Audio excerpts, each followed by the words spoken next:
I'm engaged and I'm not having sex and I live with my boyfriend. Let me tell you the story, okay?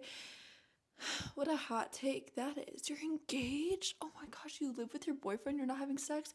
Not only am I not having sex, but I also have my own room. I also don't sleep with him. It hasn't always been that way though. Let me give you a little rundown of my life. When I was a young gal, 12, 13 years old, I always thought it was gonna be like this.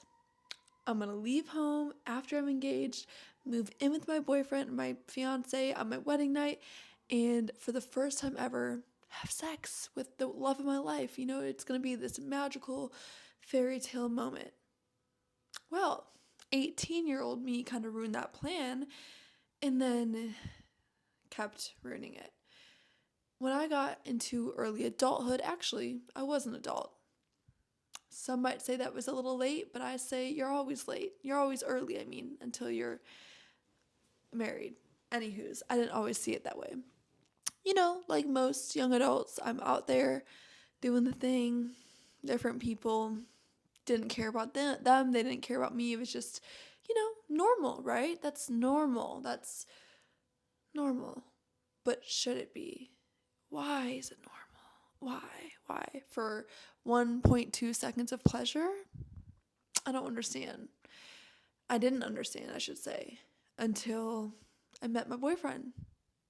And right away, I knew I was going to wait until marriage and we didn't do anything. Just kidding.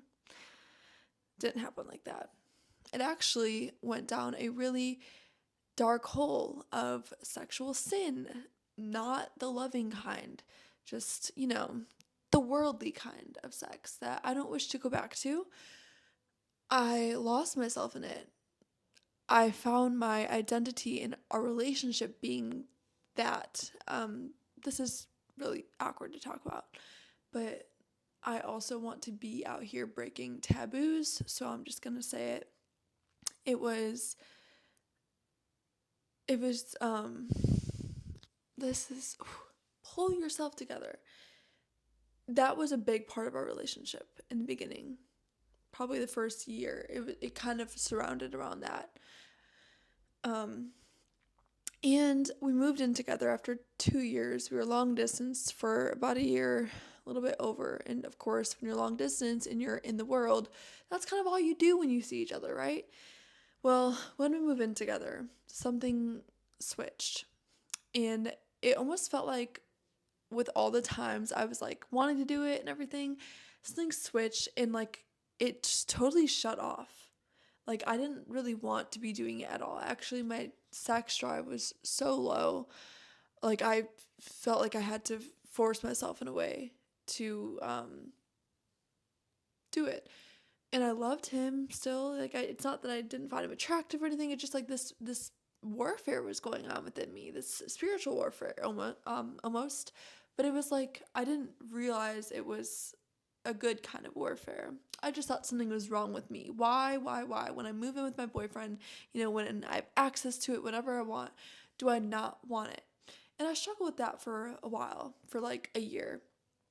And I was just like, this doesn't feel right. Like, they say, like, marriage, you're gonna have your ups and downs. Why am I already having my lows? Like, I'm only 2 years into this relationship, whatever.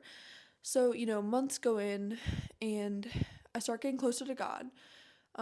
Actually, I started getting closer to God probably like a year into us dating, but that didn't like, I didn't feel any conviction. I didn't feel like I should be stopping that until about until about 3 years into our relationship.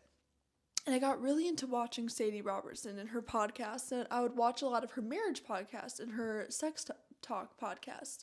And she would really say, like, you guys, like, wait until marriage. Like, it's not too late. Even if you've already done it, even if you have a boyfriend and you're already doing it, like, it's not too late. And I would always just, like, brush that part of the video off. Like, I would literally take all her advice until I got to that specific part, and then I would just, like, turn it off, do something else, not want to hear it. Because, like, no, that can't be me. I've already done it. I already live with my boyfriend. Like, no, like that's just not my story. Like, I thought it would be when I was 12. No, it's just not.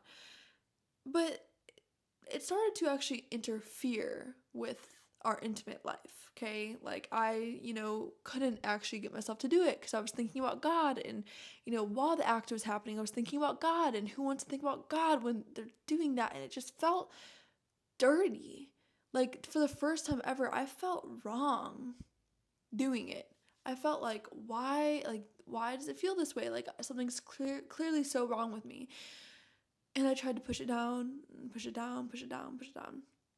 Well, I pushed it down far enough to the point where it went away. And then everything was great, and it was awesome, and it was great, and it was like getting really good. And then I went to my Bible study group one night, and my leader sat me down. She didn't know any part of my story other than I lived with my boyfriend. And she said, like, Isabella, like, you have so much going for you. Like, your future is so bright, blah, blah, blah, blah, blah. But there's just one thing that if you changed this one thing, your whole life would get even better. And I was like, what is it? And she's like, do you want me to be serious with you? And I'm like, yeah, tell me. She's like, you need to stop having sex. And I'm like, okay, okay, okay. That night, I bought myself a bed off Facebook Marketplace. Actually, we bought it together. Bought myself a bed that night. Bought myself a mattress. Totally redid this room into my room. Pushed his computer into his room. Changed up our house. Because from that night, I said, I'm not going to have sex anymore. Like, what she spoke over me, it didn't just come as a suggestion. It came as confirmation, as this is your next step. This is what you're going to be doing. And, she wasn't even trying to like force it down my throat or anything. I was so willingly able to receive that. And I remember going home and telling my boyfriend at the time, now he's my fiancé, but I was like, we need to stop having sex. And he was like, okay. Like he knew. Actually, I did forget to mention that there was actually a previous time, months before that, where I felt that come up. And I was like, okay, I think we need to stop. And he agreed. And when I tell you, we felt God enter the room at that moment. When we agreed to stop having sex the first time, God and his spirit entered the room like a wind, like a rushing wind, a mighty wind. We felt it. We felt it. I felt so high. I was smiling. I was like laughing. I was so jittery. I was like, this is so good. Like, this is exactly what we need to do. But we didn't decide to get myself my own room. So, the inevitable happens. You share a bed with your significant other and you think that it's not going to happen. It's just impossible. I mean, it's not impossible, but hello. Actually, it's funny. My pastor is like, if you live with your partner and you are not having sex, then you are in the wrong relationship. And I'm just like, fruit of the spirit, self-control, because I'm like 8 months clean, strong, and I'm living with him. So anyways, so yeah, that happened. We finally committed the second time, and I didn't go back. I didn't break it. One time, it's been about 8 months, like I just said, but it's been an interesting journey. At first, I remember like a few days after, I was crying to him because I'm like, I feel like I like lost a part of our relationship. Like I feel like I don't feel as close to you anymore. But what I realized is I was putting my attachment, my closeness into sex. Like I was like getting my love for him and my closeness through that, not through God. Because God should be the center of every single relationship, not just romantic, but especially in especially in any relationship, but in a romantic relationship, it needs to be God at the foundation, and then love, respect, everything, sex. Like it can't. My foundation was built on sex. Is basically what I'm trying to say. And when it's built on that, ruh-roh, womp womp womp, not gonna go too well. So I remember feeling this like big hole in my chest, like a lack, a big void. And I felt that for the next few weeks, basically. And, we really had to force each other to hang out with each other. Because what I would do is I'm a very introverted person by nature. Okay, introverted, but like also I'll be the one speaking a lot in like a group setting. It's weird. I love my alone time, is what I'm saying. And when I realized what I would do when I was actively having sex with him, I would like ignore him throughout the day. Like, say he wanted to hang out after work, I would just be like, no, like, I want to do my own thing. And then later that night, stuff would happen, and that's where I would get my closeness and be like, oh, well, we're gonna sleep in the same bed together. Oh, we're gonna have sex later. I can just get my closeness from him then. And then I realized, like, afterwards, like, okay, I wasn't even getting close with him because I was just ignoring him the whole time and just like waiting to like sleep with him and cuddle with him and everything's gonna be okay. But our relationship has never been so good since we stopped having sex. Like, it was very rocky at times, and I'm not saying that sex had a direct correlation to it, but God has his ways of like making things come into order once you actually put him at the center. So it's just like, I'm coming to you to share my testimony, to open up your eyes to a new way of living. You could be in my position, a year ago, looking at videos of people talking about it and being like, no, no, no, I can't do that. You can. Actually, you can. Because when you do that too, you start to look at your body as what it's supposed to be created for, which is a temple.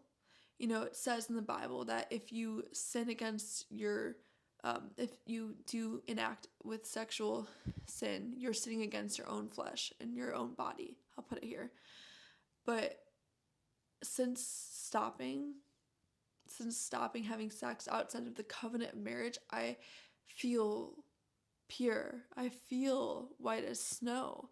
I feel like I'm coming back into myself. I feel like I'm knowing myself in a way that I didn't know before. I'm seeing myself in a new light, and I'm preparing myself. I've been, becoming a better woman, a better fiance, a partner for him in these ways that I don't think I could have had I masked myself with this identity, and I masked our relationship with having sex be at the forefront. And we got engaged a few days ago, yes, but our wedding isn't going to be for another year. So I have a whole nother year of chastity, of being, being kept away from that. And I wouldn't want any other way. I think that in the next year, I'm going to grow so confident and reframe what sex means to me. As someone who's done it with multiple people outside of marriage, I did have this distorted view of it. Some things that have happened with certain guys, or a certain guy, has distorted what it really means to me, and I have a whole year to rewrite that story. I have a whole year to prepare myself to keep having God at the center. Like, truly, our relationship with God since stopping together has just skyrocketed, honestly. And again, that wouldn't have happened. And God is so intentional. I'm so glad that he spoke through that woman that night, and she knows it. I'm forever grateful. But not only that, I'm just like, it aligns because I'm in such a season of stripping. I'm 6 months sober. I'm not consuming anything, any weed, any alcohol, anything. And it only makes sense that he would take that away the same time that he's taking the sex away. Like, I'm fully being stripped, and I'm seeing who I am, what my body is intended for. Our bodies in this world, people just look at it as like we're just trying to feel something. We're trying to feel good, feel good. Our bodies aren't. We have to get beyond ourselves. We have to realize that we are in a world that needs help, and we need to help, and we need to be messengers, and we need to do these duties that God has called on us individually. These pleasures that are so temporary, food, which I still do struggle with, and I've mentioned that before, but food, substances, pornography, sex, pride, materialism, escapism, anything that you are put your attention into, and go somewhere else, that is sin. Because sin is what separates you from God. I want to be as sinless as possible. I want to be as close to God as possible. And if putting down my cross, or sorry, picking up my cross daily means not having sex with somebody that in the future I will be able to, and it'll be beautiful and it'll be in a covenant and it'll be so God ordained, then I want to do that. I want to do that because I trust that He knows best. I trust that His design for sex and for marriage and for life is better than my own. I trust that if I think that I can fill myself with all these pleasures, but God says that I actually can get filled up by Him and put these pleasures away, that will be a better life for me, then I trust that because He says it. So I pray that when you leave this video, you have a different idea, you have a different outlook on sex. Um, I don't know your story, I don't know your beliefs, but all I'm saying is that not having sex has changed my life. This is like little backstory. Actually, I met this woman at my college 4 or 5 years ago, and she had my number in her phone. And shout out because they're probably watching this. But literally a few minutes before this video, I was like praying, like, God, what do you want me to talk about? I didn't know I was going to talk about this. I literally, sometimes I just get ready for a video and be like, God, what you want me to talk about? And then He just tells me. She calls me like a minute later, starts praying over me, prophesying, and saying, like, you need to speak up about your deliverance from sexual sin. So it's just like, this is so God ordained and so needed to be talked about. And I wish that I had more voices growing up to talk about the importance of this and just the freedom that comes from it. You know, sex is so normalized and it's so heavily looked upon, it's so glorified and glamorized. But you know what's even better and prettier and shinier is being close with God. Actually having a real relationship and being obedient to what He says. There's this freedom, there's this inner glowing and beauty when you can actually follow God. It's like you just feel so filled up in life. Seriously. So thank you for watching and thank you for listening to my story. And I seriously pray for this deliverance in your life if you are still struggling, if you are out of it and you can relate to me. I'm so proud of you. I mean, I'm so proud of you regardless, but I do want you to take this into account and I want you to take what I'm saying serious and apply it to your own life if it resonates. Thank you for watching. I love you. Bye.